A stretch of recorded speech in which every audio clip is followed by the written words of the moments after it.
Hello, good afternoon, everybody, and welcome to the Maintaining Mental Wellness Masterclass that we're running here today.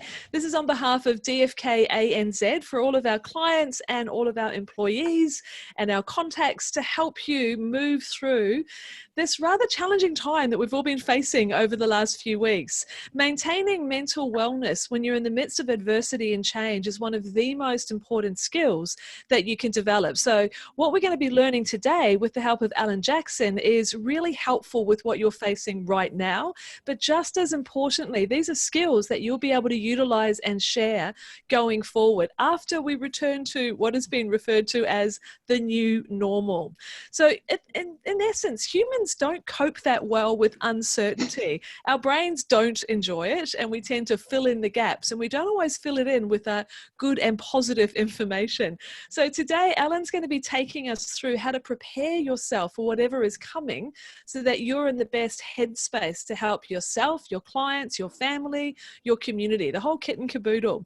You're going to be understanding how your brain responds to uncertainty and adversity, and how that drives your thoughts and your feelings and your behavior. We're going to be having a look at what you can control and what you can't, and why focusing on the wrong things, the things that are out of your control, is much more trouble than it's worth. And then we'll be going through some simple activities that you can use to maintain calm, to build your emotional resilience, and for keeping you in the best shape going forward so that you can help yourself and help others. Now, Alan's a workplace and coaching psychologist. She's a published author, a speaker, and a consultant to organizations right across Australia. And her passion is really helping you and your workplace understand the ins and outs of human behavior so you can use that knowledge to achieve your goals and work better on the job.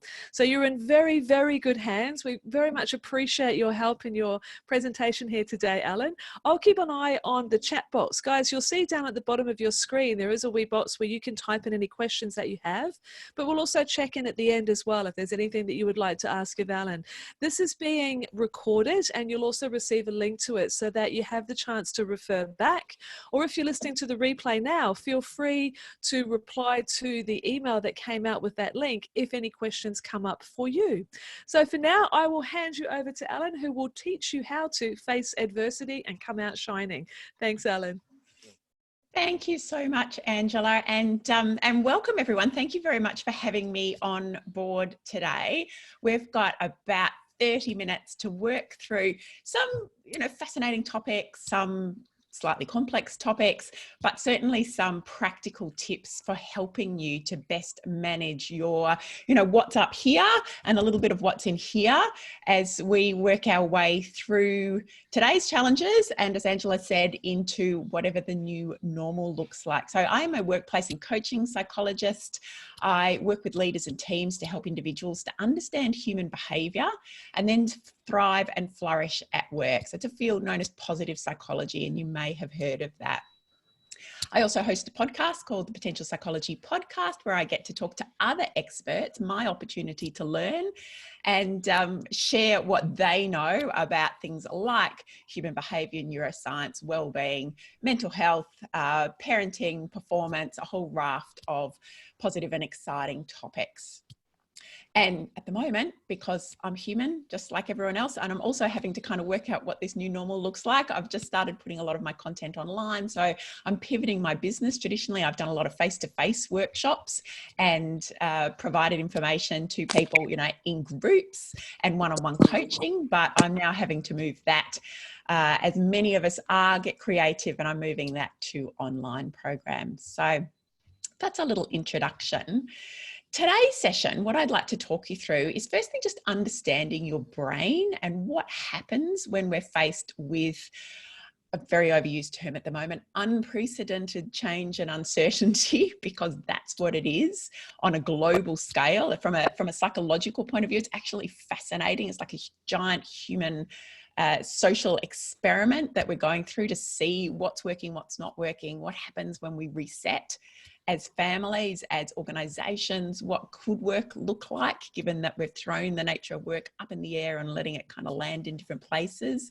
So many really fascinating case studies, I suppose, and ways of looking at what's going to come out of this in terms of the positives, and also what are some of the challenges that we're facing both at the moment and what are the challenges that we're going to face. So helping to understand your brain and your behavior is really key to this, because it puts you in the driver's seat, and it's something I'm really passionate about working with people to understand. What you can control and what you can't is going to be a key piece of today's session. I've got a little model to share for you. It helps us to, again, regain control over the things that threaten to overwhelm us, lead us feeling stressed and anxious and finding it difficult to cope. So it's a way of reframing, a little mindset tool, I suppose, to reframe what you can control and what you can't, and then put you into action. And that'll be the final steps that we cover, some strategies for keeping well, and a little bit about why they work, because a lot of these things might be things you've heard before. We do talk a lot about, the steps to well-being and self-care and these sorts of topics, but we don't always talk about why they work. And I think that, I know for me as a psychologist, that when we understand the why behind a strategy, it helps to really engage us. It helps to fuel our motivation to actually participate in those. So that's what we're going to cover. And we're going to start just by understanding your brain. So your brain really drives absolutely everything to do with your behavior, your thoughts, and your feelings. And that's a little triangle. We call it a little sort of triad type arrangement. Our thoughts impact our feelings, our feelings impact our behavior, and they're all very much tied up together. So when we can understand what happens in our brain and the way it processes our world and the incoming information, then that really helps to put us in that driver's seat to be able to say, right, I understand what's going on. I don't feel so beholden to, external things. I feel like I'm actually in control and I have a sense of taking charge. So what happens when our brain is exposed to significant change and uncertainty? Well, Angela alluded to this in our introduction, and the key thing is that our human brain really doesn't like it. It does not like unpredictability. And what's happened for us over the last 6 or more weeks now is we've been thrown into a situation of constant change and unpredictability. We don't know what's going to happen in terms of COVID-19. I think we're starting to feel like maybe we've got more of a grasp on it, but certainly in the early days, that was, a huge flux, I suppose. We don't know what's going to happen with our economy. We can make some best guesses, none of those particularly optimistic at the moment, but again, there's a lot of uncertainty around that. We don't know what's going to happen in terms of jobs. Your clients will be feeling the same sorts of uncertainty, their finances, they'll be starting to feel some anxiety around that. A lot of that kind of any looking forward into the future, and the future right now could be even as short as a couple of days away or a week away, or sometimes, I know from personal experience, it's hard to even project myself forward to the end of the same day without feeling a sense of overwhelm and uncertainty. And the reason for that is our brain is designed to predict what's going to happen next. It's how we make meaning of our world. It's how we know what's going to happen. So the inputs are usually there, and based on our past experiences, we're able to say, okay, well, most days I get up and I have my breakfast and I have a shower and I get ready for work, and then I commute and then I do my work, and that day might look different in different increments in different ways, but on the whole, it's pretty predictable and there's a lot of routine there. And that's normal. That's what we like. It's the way we like to operate. It helps us to reduce the amount of decisions that we have to make. It reduces the amount of input we've got to process from a human processing point of view. We're just able to kind of go, okay, cool. I know what the day's roughly going to know what it's going to look like, and therefore I can reduce the amount of thinking that's going on. But as soon as we expose ourselves, or we're exposed to this a massive amount of change and this lack of predictability, that really feels unsettling. And as a consequence, because our brain can't just make that moment by moment best guess about what's going to happen, it contributes to a feeling of stress, it contributes to our anxiety rising, and it contributes to a sense of overwhelm. So, and that drives different sorts of behaviors. So if we look at some of the things that we've seen and some of the things you might have noticed yourself with this unpredictability, we create stories. So, and we create our best attempts to kind of gather the information we need to fill in the gaps that we're not getting. So some of the practical things we might have seen has been a lot of what we call checking behavior. So you, yourself, your family, you might find clients constantly looking for news and updates, you know, scrolling through, checking the ABC News app. That's what I've been doing. Scrolling through, whether it's social media, whether it's contacting you, if they're clients constantly contacting you saying, you know, what's happening with JobKeeper, for example, what's happening with, you know, all of the government legislation, the changes, the stimulus package that they're bringing in, this need to keep kind of saying what's happening, what's happening, what's happening. And that's just fueled by your brain needing this information. It's just needing to fill in the gaps, because as soon as we can start to fill in some of those gaps, we feel some of our anxiety starting to subside. It just reduces the stress that we're feeling. So constant checking behavior might be one of the sorts of things that you're seeing both in yourself and in others as a response to this uncertainty and change. You know, give me the information. I need the information. People might be really pressing for that. So that's one of the ways. And we call it, in psychology, we call this a need for cognitive closure.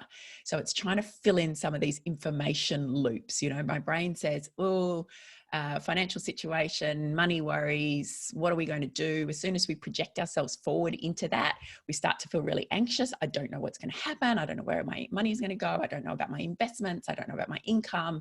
You know, that's really stressful. So we go through this process of looking for cognitive closure. We start checking for information. We seek information to fill in the gaps. And at least for a short while, that can help us to feel less stressed and overwhelmed. So that's one of the things that we might say.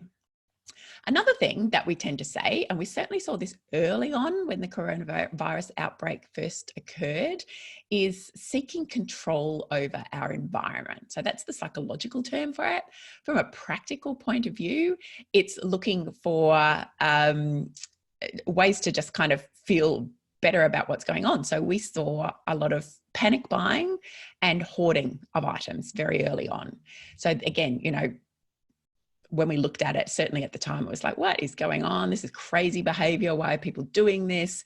But when we look at it through a psychological lens, it actually makes quite a bit of sense. It was our brain responding to uncertainty and concern about what was going to happen, and our need for control, because if we can't control this, what can I control? Well, I can control what I've got in my pantry for my family, for example. So it fueled this panic buying. It was like, right, I've got to try and reduce my anxiety by controlling something, and that's something I can control. I can't control COVID. I can't control what's going to happen. I can't control what other people do. But what I can control is making sure that I've got what we need to get us through if we're, for example, in serious lockdown for a couple of weeks. So that kind of, you know, again, through a psychological lens, we can start to see the why of that behavior. It was the human brain responding to uncertainty. One of the ways we do that is just trying to fuel our need for control. And you might see that in other things that you do or that others around you are doing. It could be strong desire to mow your lawn every weekend. If I can keep the lawn under control and looking nice, that helps to alleviate my anxiety. I feel less stressed. It might be, you know, looking at your own financials, or again, your clients perhaps looking at their financials, you know, just getting quite obsessive about it in some ways, you know, really, because again, it's kind of like, if I can control this piece, then I don't feel so overwhelmed by this other stuff that's going on. This happens not just in this sort of situation. This happens when, you know, there's changes in organizations, when there's, you know, announcements about redundancies in large corporates, that kind of thing. It's suddenly like, oh, I can't control any of that. What can I control? It's not conscious. It can be kind of really at a subconscious level, which is just driven by this need to control something.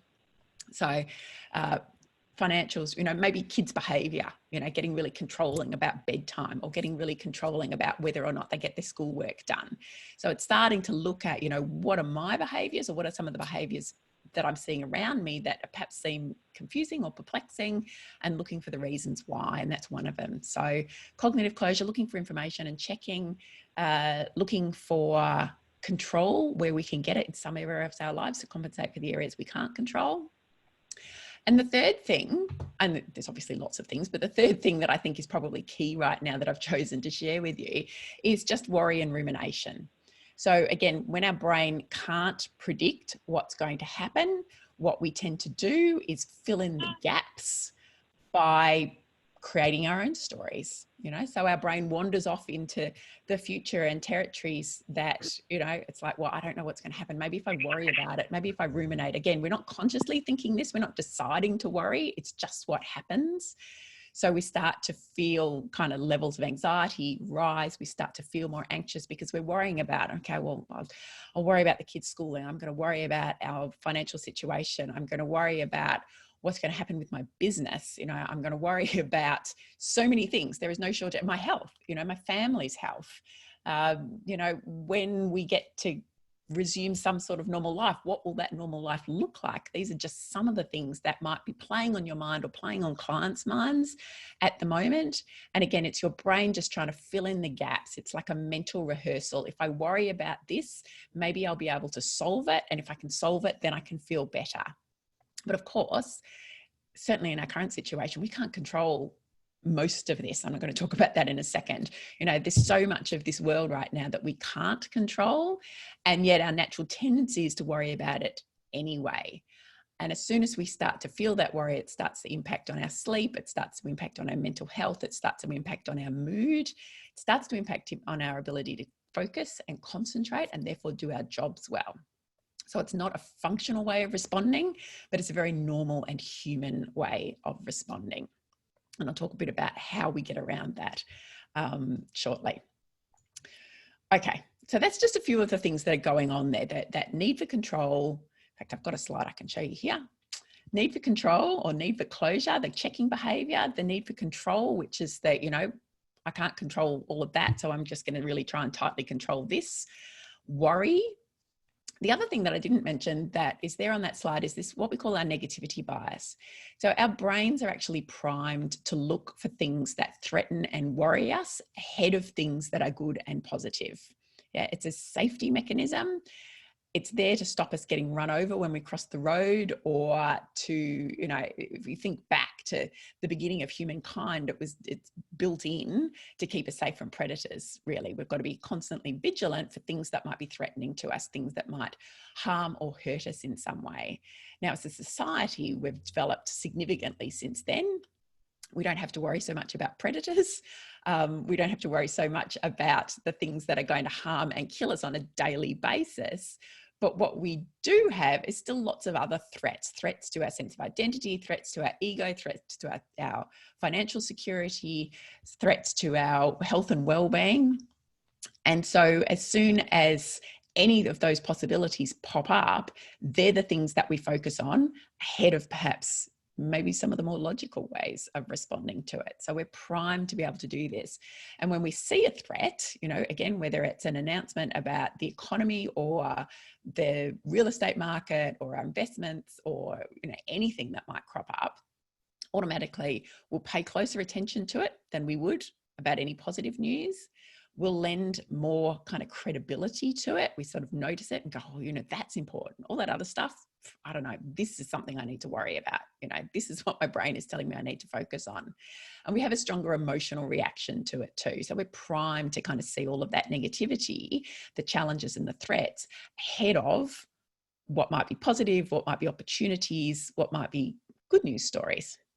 And again, normal, human, part of a natural brain response, not necessarily helpful in terms of our well-being and our mental health, because all of that negativity, all of that threat primes us to respond. When we think back to trying to flee our predators, our body has a physiological response to those sorts of threats. It's getting us ready to fight or flee.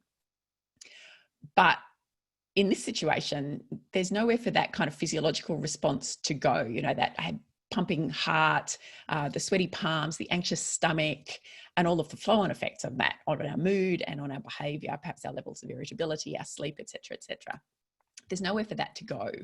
We can't fight or flee COVID-19. We can't fight or flee what happens with the economy. So it's like all of that kind of anxiety, all of that physiological and psychological response gets built up and it's got nowhere for us to go. And I'll talk about some strategies for dealing with that shortly. So that's one of the other things about our brain. So hopefully some of that makes sense. Hopefully all of it makes sense, but you can kind of use that to create a bit of context. You know, sometimes if we just know why something's happening, why we're behaving or why we're seeing the behavior, we're able to put it into context and it feels less worrying, less concerning, and we're more able to kind of then move into an action phase. So let's look at some strategies for action. The first one I want to share with you, and I know I'm talking fast because we've got a lot to get through, but the first one I want to share with you is this simple model of what we can change and what we can't. So this is a model that I use a lot to help people to put things into context and to alleviate stress and worry and to move from that kind of passive, overwhelmed, worried place into more of an active, what can I actually do right now? Now, there's lots of this that we can't, lots of our current situation we can't do anything about. But worrying about that is a disempowering place to be. It's an overwhelming place to be. It's not good for our mood, our mental health, or our well-being. So we need to kind of reframe our mindset a little bit to try and focus on, well, what can I control? And many of you will do this naturally anyway. It's just a way of being. But I've found over the years that this is one of the most useful models to help people through, make that progression, particularly when they're feeling stressed and anxious. So we've got two circles, the outer circle, which we call the circle of concern, and the inner circle, which we call the circle of influence. And this actually comes from Stephen Covey's work from many, many years ago. And the outer circle, the circle of concern, the example I usually use is the weather. So the weather affects all of us. It has a significant impact on our mood, on our behaviour, on the way we get to work, on our daily activities. Lots and lots of things are impacted on by the weather. I live in Ballarat in Victoria, and we've had a week of top of 9 degrees, 10 degrees. It's been grey and gloomy, and it has absolutely had an impact not only on our lifestyle and what we can do, especially at the moment when one of the few things we can do is get out and exercise and go for a walk. Today is a beautiful, glorious day. And so after this, I'm going to go out for my walk. So, practical ways that the weather has an impact on us. So that sits in, we can't change it, can't do anything. Similarly, we can't change COVID, we can't change our economic situation, we can't change government legislation, we can't change the way other people behave as much as we'd like to. We cannot do anything about that, but it all has an influence on us. The inner circle is called the circle of influence. And this is where we can do things. So we can't change the weather, but we can change the way we respond to it. Yeah, we can change our behavior, we can change the way we dress, and we can change the way we think.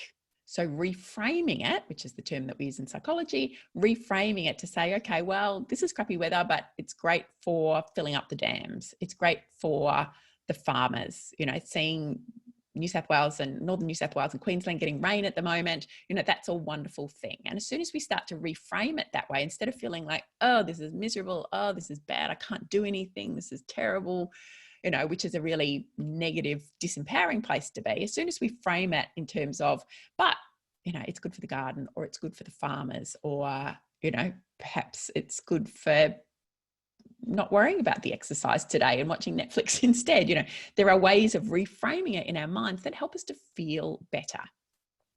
Similarly, when it comes to our current circumstances, we can't change COVID, we can't change the economic situation, we can't change of any of that. But what can we change? Well, we can change what we do. So at the moment, we've seen lots of examples in our local area. We've seen some wonderful examples of businesses pivoting, and creating new ways of operating. It's creating a lot of innovation. The work from home situation, whilst frustrating on many levels, is actually teaching us a lot about how to use perhaps technologies that we haven't used previously.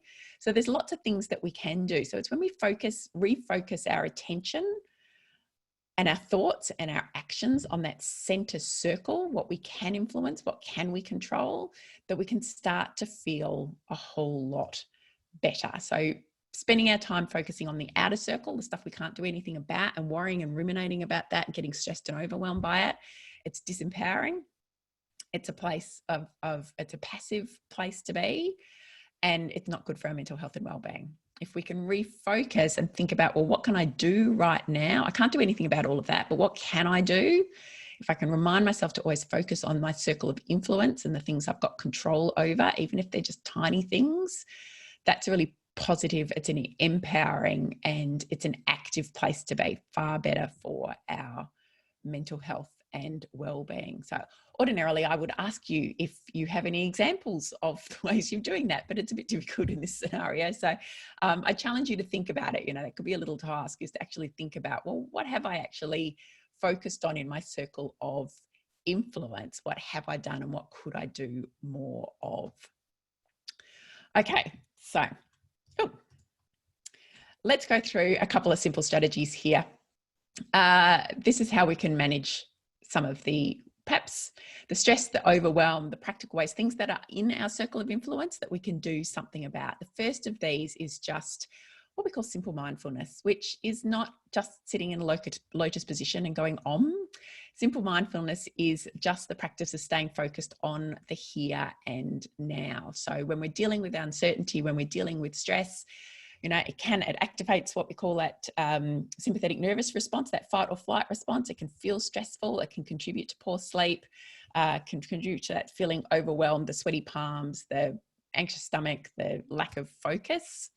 One of the really simple ways we can deal with that is just taking 5 deep breaths, so right from your belly. So, and getting into the practice of doing that regularly, so several times a day, this is a tool for life, not just for now. It activates what we call the parasympathetic nervous system. So it's the opposite. It's this calming response. So we have the stress response that spikes, and then this activates this calming response. So even just stopping, taking 5 deep breaths right from your belly and just allowing everything to calm right down, you feel the difference immediately. It's a really noticeable difference. And getting into the habit of doing that routinely is one of the simple things you can do. It's inside your circle of influence, and it will, pay off significantly in terms of reduction in stress, calming mood, managing your mood, what we call emotional regulation, and just feeling better generally. So that is tip 1, is just take 5 deep breaths, simple mindfulness. Tip 2 is make sure you're getting good rest. So good sleep is really important all the time. It's particularly important right now. I don't know about you, but most of us, and certainly me, I'm finding that just being alive is exhausting. We're all on significant learning curves in terms of what we do and how we do it. That's changed. We've got so much more information to take on. For you at the moment, if you are helping clients through or helping anybody through, whether it's school, learning from home, but certainly all of the stimulus package, financial changes, legislation, keeping on top of all of that, that's a huge amount of information for your brain to take in every day. You're learning stuff every day. It's exhausting. Body, brain is all interrelated. And so getting sleep is really, really critical for your resilience, but also just for your general well-being. A couple of other things that we know about sleep. So really important. It's when we learn. We embed memory when we sleep. Vital. A protein, there's certain forms of proteins are formed in our body while we sleep, which helps to boost our immunity. So that's really important, particularly at the moment as well. Sleep contributes to our performance. Been lots of studies on that, looking at people's ability to problem solve, people's ability to stay on top of tasks. If you haven't had a good night's sleep, that's so much harder to do. So really critical there if you're going to, particularly if you are required to be performing at your peak right now. Managing your mood, so just keeping calm, helping to not feel so overwhelmed, irritable, angry, anything else that you might be feeling, critical to that.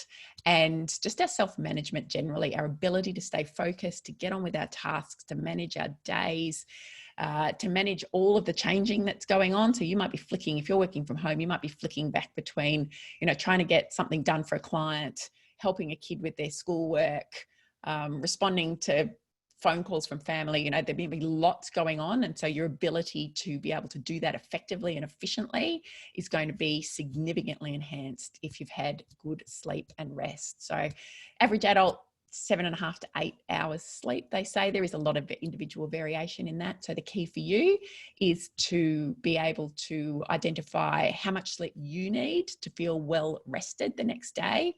I'm finding I need more right now. So I'm normally a kind of an 8-hour girl. I'm if I let myself sleep, it's 9 hours at least, in order to feel good. So prioritizing sleep, don't put it last, is really key. Exercise and outdoors. Yeah. So we all know we're supposed to exercise. It is good for our mental health as well as our physical health. I think, is probably, I'm hoping that one of the benefits that come out of this whole COVID event is that more of us are getting out and doing what I call a well-being walk. So using exercise, using the outdoors to manage your mood as a self-care activity. We know, we're supposed to do it. It's the doing of it. So my challenge to everyone right now is when you are feeling stressed, overwhelmed, struggling with focus, get out and just take a 10-minute walk and just see what the impact is. Pay attention to how you feel afterwards and whether you're able to better focus on your work, get things done more productively and efficiently afterwards, because I suspect you will. One of the other things that possibly is less known about particularly walking as a form of exercise is that there have been studies out of Stanford University looking at creativity and problem solving. And they found that people who went out for did a series of experiments, people who went out for a short walk were better able to solve complex cognitive puzzles, so challenges afterwards, and to innovate, come up with new ideas. And so that existed both during the walking period and for a short time afterward. Those people who didn't take the walk performed less well. So again, a really good incentive, I think, to get out there and walk. There's a mental health benefits, productivity, efficiency, but also creativity and problem solving. I'm whizzing through these ones. The last one I want to talk to you about, which is really important, is just about being kind to yourself. So many of us have a kind of internal dialogue or conversation that we have with ourselves, a little voice in our heads that will make judgments about how well we're doing at the end of every day, or while we're doing a task, or just generally. And at times that can be a pretty negative voice. The voice will tell us that we're hopeless, didn't do that well, should have tried harder, why can't I get out of bed in the morning? Why don't I get out and exercise? I should. And that is very normal. It's something that we learn over time, that we develop over time, but it's also really, really unhelpful for our mental health and well-being, and also habit change. If you are trying to change a new habit, telling yourself you're doing a crap job when you feel like you've failed at it is probably one of the best ways to get stuck in that loop of unproductivity. Is that a word? Lack of productivity, lack of change. Habit change doesn't occur when we beat ourselves up. And yet that's the kind of normal response to it. What the research is showing is quite the opposite. So if we actually practice self-compassion and self-kindness, if we talk to ourselves like we would talk to a friend, we're able to escape that loop, and it increases the likelihood that we'll actually be able to get on with changing that new habit or reducing procrastination if that's a challenge for you as well. So as soon as we start to say, I'm human, this is hard, sometimes I mess up, it's okay, I'll just try again next time, and practice that kind of kindness to ourselves, then the more able we are to actually get on. We get out of that negative loop, and we're actually able to move forward and make progress on whatever it is we're trying to achieve. And at the moment that, could be lots of things, even from simple self-care habits through to, trying to get through your workload every day. So really being kind to yourself will make a huge difference to your mood, your well-being, your ability to get things done right now. So I skipped through those things really, really quickly. I cover off some of this. There's a couple of them, and I have passed these links along to Angela. I've covered a lot of this in some of the podcast episodes that we've recorded recently, if people are interested. And also I'm available via the contacts that I think Angela will send out to, if that is helpful. So lots of stuff there. I hope it's some of it's sunk in somewhere along the way, and best of luck. Thank you so much, Alan. And I guess that the real thing to take away here, as there is with any presentation, is if you can pick out one or two things that you'll take action on, that's what we're searching to make that small amount of change and difference for you. It was very interesting, and I've heard this one before, about the illustration on the slide about the thoughts and actions that are within your circle of influence versus the ones that are in your circle of concern. I think so many of us, a lot of our stress comes from that circle of concern. So if we've got that awareness and you recognize that your brain's going off on this tangent of worry, then if you can bring it back to what you've got right now, or what's right, right in front of you, and that technique of the 5 deep breaths, it sounds so simple, but it is incredibly effective. I've certainly experienced that myself time and time again. So when you feel your brain starting to, perform cartwheels and that stomach dropping, just get yourself present. That's just the first place to start when it comes to being able to maintain that mental wellness, which is so important, not just now, but as we talked about, these skills are things that are going to serve you really well in the future as well. So Alan, thank you so much for your time, and everyone who's here on the call with us. The replay will be available for you very soon. And yes, I'll also send out links to 2 of the podcast episodes that Alan shared as being really relevant and beneficial now. So you can plug your earphones in, go for that good walk outside as you get that exercise, and you'll be getting the double-edged positive sword of action that you're taking. So is there any questions from anyone that's on the line at the moment that would like to ask Alan something specific? If so, I'm just checking the chat box. We don't have anything there at the moment, but if you do have a desire to ask a question, you can just unmute yourself on the bottom left of your screen, and you can have Alan's undivided attention. So just checking, any unmuting? Everyone's shy. Well, again, when I send out the email with the link to the replay, you'll be able to reply to that, and there'll be contact details for Alan as well. So anything specific that you'd like to talk about, or a deeper relationship there with assistance, you'll be able to contact her directly. So thank you for your time here today, for investing in this lunchtime masterclass. And of course, Alan, thank you again for yours, and I look forward to staying connected. You're very welcome, Angela. Lovely to be here. Awesome. Well, take care, everybody. We will talk to you again soon with our next masterclasses. Bye-bye.